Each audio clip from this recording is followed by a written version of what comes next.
होता ये था कि संज्ञा अपने पुत्रों से प्रेम ज्यादा करती थी यमराज से, और संज्ञा के पुत्रों से प्रेम कम करती थी छाया।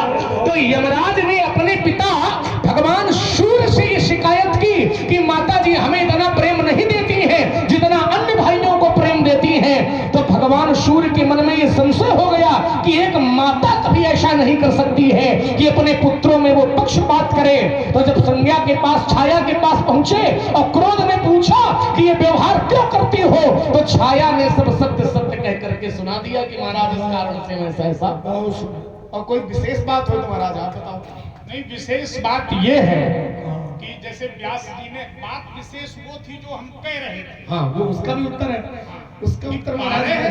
द्वादश आदित्य तो है ही, अनिमा नाम के उसको नकार नहीं सकते हैं प्रभु विष्णु, क्योंकि आदित्य के पुत्र द्वादश आदित्य हैं, इसीलिए उनका नाम आदित्य पड़ा है। और त्वष्टा ने जो खरादा उससे तो हमारे आचार्य कहते हैं कि चक्र का निर्माण हुआ, त्रिशूल का निर्माण हुआ, आदि आदि। और जो त्वष्टा ने छाटा है तो सूर्य को नहीं छाटा, किरणों को, ये रश्मियों को छाटा बनाया है। सूर्य खूबसूरत तो आप भी हो गया, कोई दिक्कत थोड़ी। तो रश्मियों को, संज्ञा को आपत्ति सूर्य की रश्मियों से थी। रश्मियां माने किरणों से। तो किरणों में इतना तेज था कि उन किरणों के प्रभाव को संज्ञा सहन नहीं कर पाती थी। ये बात त्वष्टा को बताई, तब त्वष्टा ने भगवान सूर्य की रश्मियों को अलग किया सूर्य से, और उन्हीं रश्मियों के माध्यम से सुदर्शन चक्र का निर्माण हुआ। और वो सुदर्शन चक्र महाराज विष्णु के पास आया शंकर जी के माध्यम से। ऐसी भी त्रिशूल का भी निर्माण हुआ, कल्प की कथाएं मिलती हैं। तो ऐसे ही कल्प में ये भी कथा है, किसी कल्प में रावण वाली कथा है, अब ये और किसी बताओ, कल्प में धाता नाम के सूर्य अब वाली ये बताओ व्यवस्था। कि सारे बिंदु तो एक तरफ हो गए, सारे बिंदु की तरफ एक तरफ अब ये सूर्य सूर्य और आदित्य की बात आ गई। हाँ। अब किस बिंदु पर बोलना चाहते हो जो तुम्हारा हो कि नहीं इस बिंदु को रखा जाए? बोलना हम ये चाहते हैं। देखो बातें बहुत हो गई, निर्णय निकल करके कम आ पाया है ना। अब व्यास जी चाहते निर्णय निकल करके आ गए। जैसे धनुष तो महाराज देखो टूटे गया है, ठीक है। अब ये क्रोध करने से, मार काट करने से जुड़ने वाला तो है नहीं, ठीक है, जुड़ने वाला तो है नहीं। तो अब ये बताओ महाराज कि अब होना क्या चाहिए? होना ये शांति कैसे मिलेगी तुम्हें? सीधे सीधे वो मार्ग बताओ। नहीं, होना ये चाहिए, जैसे तुमने कहा कि धनुष तो टूट गया है, कोई बात नहीं, टूट गया है, लेकिन अब होना क्या चाहिए?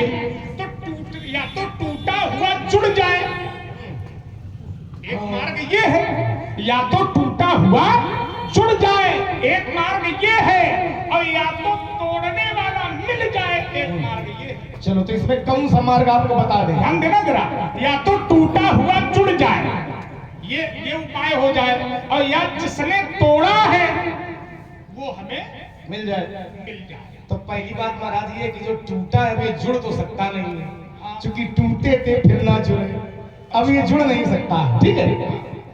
और यदि आपने कहा यदि वो हमें मिल जाए, कौन? तोड़ने वाला। तो मिलने का एक मार्ग बहुत सरल और सीधा हम बताए देते हैं। इसी पर भी थोड़ा चिंतन लाओ, ये बढ़िया बिंदु है। यही इसीलिए ला रहे हैं। इसको कह करके न डालो, कह करके न डालो। टूटने से नहीं जुड़ता है। ये तुमको किसने बता दिया कि टूटने से जुड़ता नहीं? अगर एक बार टूट जाए तो जुड़ता नहीं। तो जुड़ जाता हो तो जुड़वा लो, का अल्लाह न चाहे यदि जुड़ जाए ऐसे तो फिर जुड़वा ले जा करके। ऐसे भाई हमको तो हमारा चरित्र यही है कि यदि जुड़ जाए, जुड़ने से परशुराम को शांति थोड़ी मिलेगी, और जुड़ने से यदि मिल जाए तो हम बताओ मिथिला से कोई कारीगर बुलवावे? ये जो अतिप्री तो करी उपाय, और जोरी को बड़गुनी। तुम तो बच्चों जैसी बातें करते हो। बच्चे हैं तो बच्चे जैसी बात, इसीलिए कह रहे हैं कारीगर से भैया क्या ये जुड़ेगा? अच्छा है, ये विश्वकर्मा कौन है? तो कारीगर के रूप में देवताओं के शिल्पी विश्वकर्मा कारीगर है। बोले अस्त्र शस्त्र का निर्माण करने वाले वो क्या कहोगे? माने तुम हर स्तर को नीचे ले आते हो। विश्वकर्मा को कारीगर कह रहे हो। क्या कहेंगे बताओ? देव को कभी कारीगर नहीं कहा जाता, समझिए जरा। वो देव है और तुम देव को कारीगर कह रहे हो कि कारीगर को बुलाया जाए, जोड़ लिया जाए। फिर तुमने कहा कि अगर जोड़ा भी जाएगा तो जुड़े गांठ पर जाए। ध्यान देना जरा, ये तागा नहीं है, रहीमन धागा जो पड़ी रहे हो, रहीमन पढ़ना धागा प्रेम पढ़ा। प्रेम का मत तोड़ो चटकाए। हमने थोड़ी पढ़ा, तुमने पढ़ा। हमने क्यों इतना पढ़ा? टूटे थे फिर ना जुड़ेगा। अच्छा कैसे जुड़ेगा ये बताओ मुझे जरा, कैसे जुड़ेगा, क्या व्यवस्था है? नहीं, व्यवस्था ये है क्या? कि इसको जोड़ने के लिए कोई अलौकिक शक्ति का पदार्पण हो। अलौकिक शक्ति? क्यों? क्यों? उसका कारण है, हाँ। धनुष है अलौकिक, हाँ। और अलौकिक धनुष यदि टूट गया है तो अलौकिक धनुष के टूट जाने पर इस धनुष को अलौकिक व्यक्ति ही जोड़ सकता है। वाह, बहुत बढ़िया। जैसे एक बार भगवान विष्णु का सिर धनुष की प्रत्यंचा से कट गया। जी। यस, बढ़िया बात बता रहा हूं मैं, और समाज के लोग विचार करना। एक बार जब हयग्रीव नामक दैत्य का आतंक बढ़ा तो निर्णय हुआ कि इसका वध कैसे हो। तो कहा इसका वध तभी होगा जब हयग्रीव का ही अवतार होगा। हयग्रीव का मतलब हय माने घोड़ा, ग्रीव माने गर्दन, ग्रीवा। जिसकी ग्रीवा घोड़े की होगी वही इसका वध करेगा। वो कैसे? भगवान विष्णु तो शयन कर रहे थे, भगवान के उठने का समय नहीं था, क्योंकि देव प्रबोधनी एकादशी आई नहीं थी। तो भगवान उठे कैसे? तो उठाया कैसे जाए? तो फिर ब्रह्मा आदि देवताओं ने विचार किया कि परमात्मा तो उठेंगे नहीं, इनको उठाया जाए। तो भगवान जहां सो रहे थे तो भगवान के सिर के नीचे उनका सारंग नाम का धनुष रखा था। ध्यान देना जरा, भगवान का वैष्णव धनुष रखा था, और जब वैष्णव धनुष के ऊपर सिर था तो इन लोगों ने विचार किया कि दीमक को ये आदेश दिया जाए कि इसको काटना शुरू करे, छेदना शुरू करे, तो हो सकता है भगवान की निद्रा खुल जाए। दीमक ने बात स्वीकार नहीं की, लेकिन फिर भी किसी तरह यज्ञ में भाग देकर स्वार्थ का विषय बताकर दीमक को संतुष्ट किया। दीमक ने जब काटना शुरू किया तो धनुष की प्रत्यंचा के द्वारा भगवान का सिर कट गया। उस वैष्णव धनुष की प्रत्यंचा से भगवान का सिर कट गया। अब जब भगवान का सिर कट गया तो विचार किया गया कि अब इस पे घोड़े का सिर कैसे जोड़ा जाए। ध्यान देना, तब महादेव के द्वारा, विश्वकर्मा देव के द्वारा ब्रह्मा आदि की उपस्थिति पर नारायण के सिर धड़ में घोड़े का सिर जोड़ा गया। तब भगवान का एक अवतार हुआ, हयग्रीव अवतार, और हयग्रीव अवतार ने हयग्रीव नामक दैत्य का वध किया। ठीक है, इसमें एक और सोचने वाली बात है, हमारा तर्क ये है, जैसे आप विचार करो जरा कि क्या विष्णु भगवान का कंठ प्रत्यंचा से कट सकता है क्या? ये इसमें भी कुछ रहस्य अवश्य है। न जाने असुरों ने कितनी बार अस्त्र शस्त्र भगवान विष्णु पर चलाए, एक बार वीरभद्र न जाने कितनी बार भगवान विष्णु पर अस्त्र शस्त्र चलाए, लेकिन भगवान विष्णु का बाल बांका नहीं हुआ। लेकिन प्रत्यंचा से क्या भगवान विष्णु का कंठ कट सकता है? ना। फिर कैसे कटा? लक्ष्मी जी ने श्राप दिया था। अब फिर वही बात घूम कर के आई। हमको भी पता, इसीलिए हमने रखा। लक्ष्मी जी ने श्राप इसलिए दिया था क्योंकि भगवान विष्णु जब शेषनाग की सैया पर लेटे थे और सामने माता लक्ष्मी जी बैठी थी, तो लक्ष्मी जी के मुख को देख करके भगवान विष्णु को हंसी आ गई। और जब भगवान विष्णु को हंसी आ गई तो माता लक्ष्मी ने कारण पूछा, और कारण भगवान विष्णु ने बताया नहीं। तो माता को लगा कि भगवान मेरा उपहास कर रहे हैं, मुझ पर हंस रहे हैं, तो मैंने ये श्राप दिया, अर्थात लक्ष्मी जी ने ये श्राप दे दिया कि जिस मुख से आप मेरा उपहास कर रहे हैं, जाओ ये मुख ही आपका नष्ट हो जाएगा।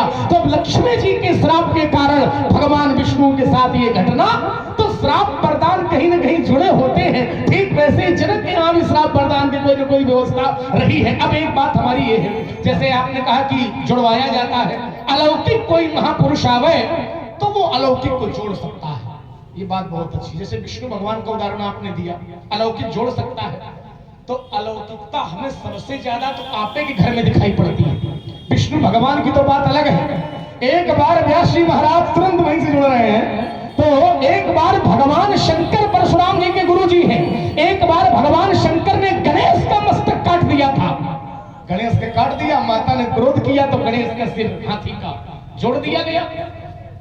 एक विशेषता। दूसरी विशेषता इनके घर में, इन्होंने माता का कंठ काट दिया, भाइयों का कंठ काट दिया, पिताजी से वरदान मांग लिया कि माता जी पुनः जीवित, भाई पुनः जीवित, माने भाइयों का कंठ जुड़ गया, माता का कंठ जुड़ गया, गणेश का कंठ जुड़ गया। तो जब इतनी अलौकिक विशेषता आपके घर में है तो आप धनुष जोड़ लो, काय अल्लाह मचाए। भाई आपसे ज्यादा लक्ष्मण के लिए अलौकिक कौन हो सकता है? इसलिए ये बातें महाराज हमें तो बताओ, उल्टी सीधी बातें बंद करो, सही सही बताओ। ले लो, थोड़ा अच्छे लोग हैं। बिल्कुल हमको कह रहे अब देखिए जरा, लक्ष्मण ने कहा कि सबसे ज्यादा अलौकिकता तो आपके घर में दिखाई पड़ती है। माता जी का कंठ आपने काट दिया तो माता जी का कंठ फिर जुड़ गया, भाइयों का कंठ काट दिया, भाइयों का कंठ जुड़ गया। फिर शंकर जी ने गणेश का सिरोच्छेदन कर दिया तो शंकर जी ने गणेश के धड़ में हाथी का सिर जोड़ दिया। तो सबसे ज्यादा लो आप ही जोड़ लेंगे। हाँ तो जोड़ लेंगे, लेकिन एक कारण है। कौन सा? कारण ये है कि जैसे शंकर जी ने गणेश का सिरोच्छेदन किया तो शंकर जी ने किया, ये प्रमाणित हुआ कि किसने किया। ध्यान देना, सहस्त्राबाहु के पुत्रों ने हमारे पिता का सिर काट दिया, मैंने अपने पिता का सिर जोड़ लिया, लेकिन जोड़ा बाद में निपटाया पहले। तो निपटाओ, ये व्यास जी समझ गए। अब निपटाओ। धनुष को तो हम जोड़ ही लेंगे, लेकिन पहले धनुष तोड़ने वाले को निपटाएंगे। निपटाओ, समझो जरा, समझ रहे हैं? तोड़ने वाले को अच्छा नहीं निपटाएंगे तो समझेंगे। ध्यान देना जरा, समझने में क्या समझो? समझेंगे। वैसे निपटाने का मार्ग तो हमने बना ही लिया है। सहस बाहु सम सो रिप मोरा। पहले ये जान लिया जाए कि तोड़ने वाला कौन है। अगर तोड़ने वाले को जान लिया जाए और इसके बाद जोड़ने की स्थिति बनेगी तो हमारे लिए धनुष को जोड़ना ये कोई बहुत बड़ी बात। आपकी सब बात महाराज हमें अच्छी लग रही, लेकिन ये बात बहुत बुरी लगी जो तुमने कहा कि पहले हम निपटाएंगे उसके बाद समझेंगे। इन्होंने कहा सहस्त्राबाहु को हमने निपटा दिया, बाद में हमने कंठ जोड़ा, तो धनुष तोड़ने वाले को निपटाएंगे हम, बाद में धनुष तो हम जोड़ा लेंगे। देखो, धनुष तोड़ने वाले को निपटाने से पहले तुम्हें लक्ष्मण को निपटाना पड़ा। स्वामी से पहले सेवक, पहले महाराज तुम हम ही का निपटाओ, बाद में धनुष तोड़ने वाले तक पहुंचो। ठीक है, बातें ना बताओ, फरसा एक हाथ से पकड़ो, दोनों से पकड़ो और देखें कैसे निपटाते हो। दोनों करशे गौ कुठार, फिर शक्ति लगाकर वार करो और 13 चुनौती भृगुनंदन, क्योंकि अन्य रश्मि होते चले, तो दोनों करशे गौ कुठार, फिर शक्ति लगाकर वार करो और 13 चुनौती भृगुनंदन, तुम चलो मेरा श्रृंगार करो। यदि मैया के हो दूध पिए तो अपना देर लगाना तुम, शीश काट हम भैयों का गुरु को जाकर पहनाना तुम। यदि क्रोध बड़े प्रलयंकारी खरा तुम्हारा पानी है, नहीं धिक्कार तुम्हें है परशुराम ये पाई। स्वामी और सेवक, स्वामी चाहे दास को निपटावे, चाहे समझावे, चाहे मारे, चाहे पीटे। हाँ, ध्यान देना जरा, पीटे का मतलब ताड़ना दे। ये स्वामी और दास के बीच की बात है। तुम्हारे भैया ने कहा हुई है तो एक दास, तुम्हारा तोड़ने वाला आपका कोई एक दास होगा, तो हम अपने दास को चाहे मारे और चाहे निपटावे। अच्छा, चाहे 3-5 बीच में मन के लड्डू खाए रहोगे। समझो जरा, तुमको बीच में विरोध करने की आवश्यकता नहीं। क्यों? क्योंकि स्वामी का व्यवहार दास के प्रति स्वतंत्र होता है। अच्छा, स्वतंत्र। दास को मारना है। स्वामी और दास के बीच में जो व्यवहार होगा वो स्वतंत्रता का होगा, और उस पक्ष से ये बात कही गई है। रही बात वीरता की, तो वीरता लक्ष्मण तुम दिखा रहे हो, अच्छी बात है, लेकिन हमारी वीरता के इतिहास काल पत्रों में आज भी सुरक्षित रखे हैं और स्वर्णिम अक्षरों से हमारी वीरता का इतिहास लिखा गया है। इसलिए क्षत्रियों को मैंने छांट छांट अरे 21 बार फूमत डाली और ये रहने न दिया कोई क्षत्रिय जो अपने को कहे बलशाली।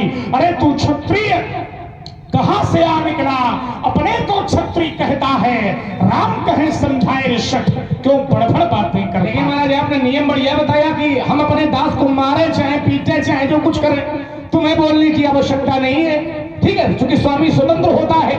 पहली बात तो ये कि परशुराम ने दास स्वीकार नहीं किया है। हमारे भैया ने कहा कि नाथ शंभु भंजन हारा होई केव एक दास, लेकिन दास स्वीकार नहीं किया। स्वीकार की क्या किया? सेवक सोच करे सेवकाई और अरि करनी करी करी लड़ाई, सुनो राम जय शिव धनु तोड़ा और सहस बाहु समसोरित।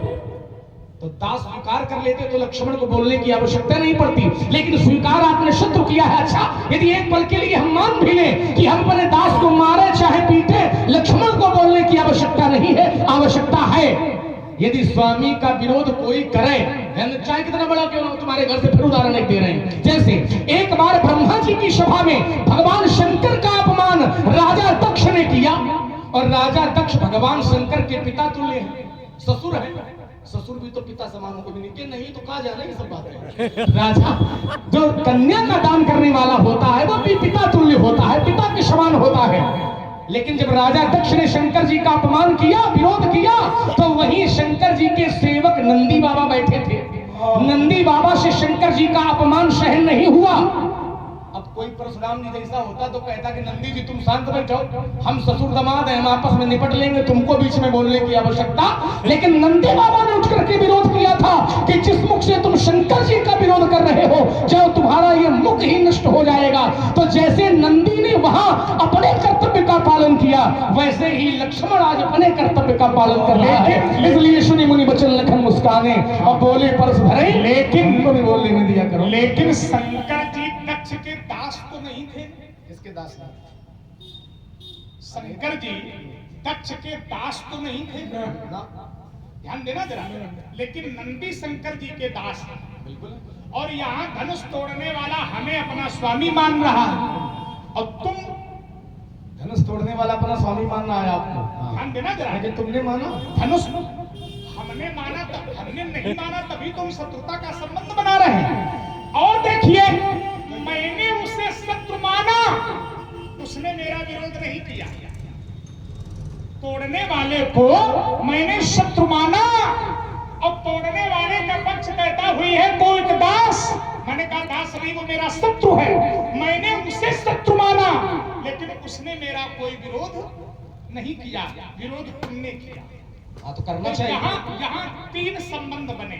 स्वामी परशुराम को माना गया, दास धनुष तोड़ने वाले को, और तुम धनुष तोड़ने वाले के दास।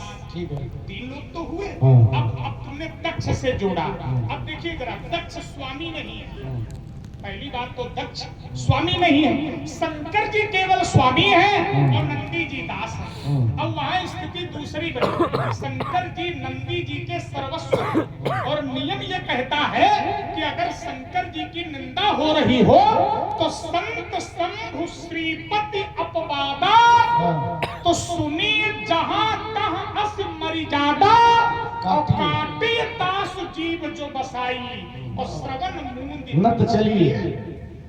तो इसमें कहना क्या चाहते हो? आप ये कहना चाहते हो कि स्वामी नहीं है? तुम्हारे समझ में नहीं? हमारी समझ में आ गया।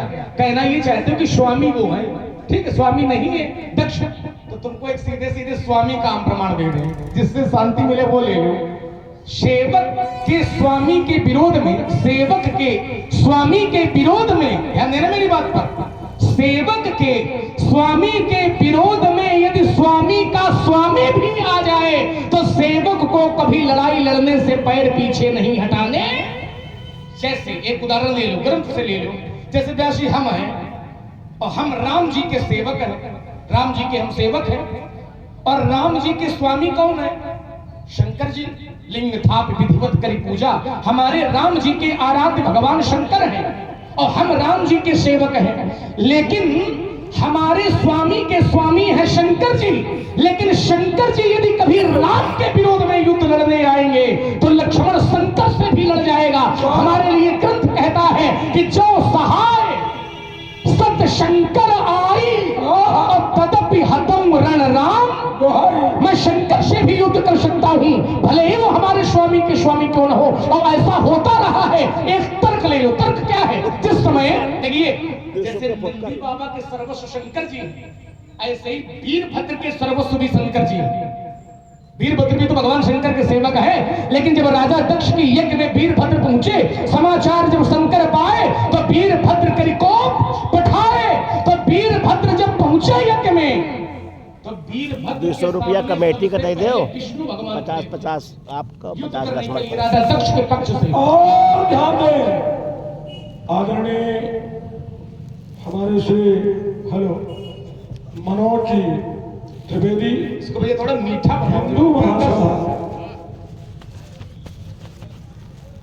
बहुत दिनों से आप हिंदू महासभा के बहुत बड़े संगठन मंत्री हैं उत्तर प्रदेश के, और आपका यह कार्य है कि सनातन धर्म की वृद्धि हो और पटेल नगर चौराहे में बहुत व्यापक भव्य रामलीला आप करवाते हैं, और जहाँ जहाँ भगवान की लीलाएं होती हैं वहाँ समय से पहुंचकर कुछ न कुछ सहयोग जो मंच में पात्र होते हैं उनके चरणों में, और कुछ न कुछ कमेटी को भी देते हैं।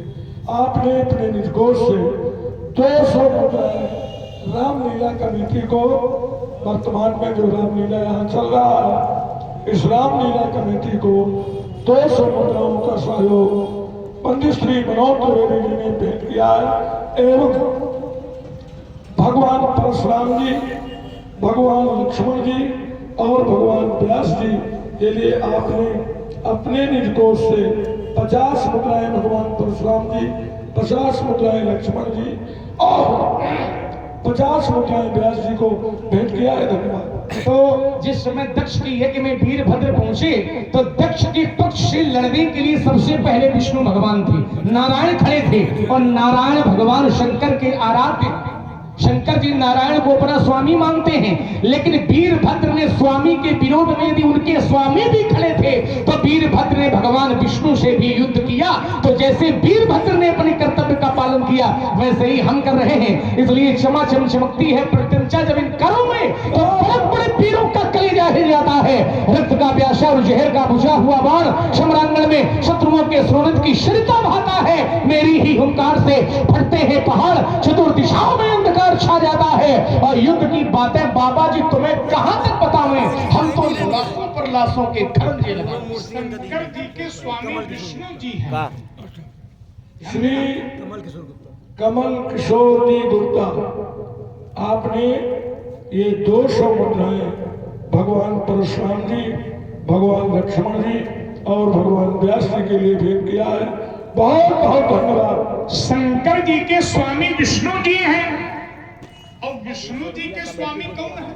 विष्णु जी के स्वामी शंकर जी, ये दोनों एक दूसरे के पूरक। एक देशीय संबंध नहीं है यहाँ, यार बहुदेशीय संबंध है।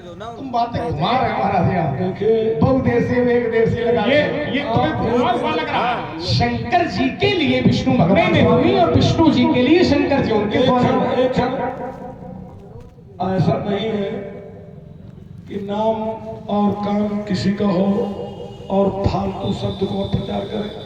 ये जो बोला गया इन्होंने दिया, कमल किशोर गुप्ता, इन्होंने एक पैसा नहीं दिया। नहीं दिया, 50 रुपए दिया है। दिया है 50-50, हाँ, लेकिन मनोज त्रिवेदी जी जो बैठे हैं इन्होंने 201 मुद्राएं जो भी हमने लौटा दिया, ये कमेटी को भेंट किया है, और शेष जो रकम थी वो तीनों को विभाजित किया है।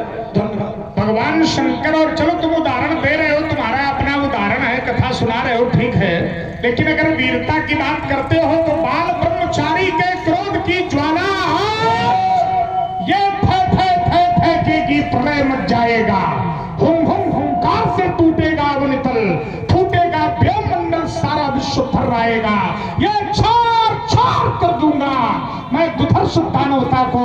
देखूंगा शूद्रोही आज बचकर कहां जाएगा, विषधर निचोर विष पी के, अरे बुझैया प्यास, परश का प्रहार आज खाली नहीं जाएगा। तो था शांत भी न लखनलाल, शांत नहीं रह पाएगा, मिथिला से गए नहीं मुनि, तो युद्ध में छिड़ जाएगा, योगनी करेगी अट्टहास, सुरोणित से प्यास बुझावेगी, लखनलाल की क्रोध अग्नि में धरामस्त हो जाएगी। वो रणचंडी है, ललकार रही है, कहती स्वयं भगवती है। अब हो जाओ तैयार बाबा जी, आज खुली चुनाव, रक्त से भरत है कुंड विस्तृत कबीर पाठ, ये राम रुद्रगान था, ये सदा लहराते थे। अरे कृष्ण की तबाह कर प्रथम तपन में भी ये किंचित भी कहीं सूखने न पाते थे। की कौतुक कपाली के कहे नहीं जाते थे। अरे रण की बातें तुम्हें कहां तक बताए लखनलाल, लाशों पर लाशों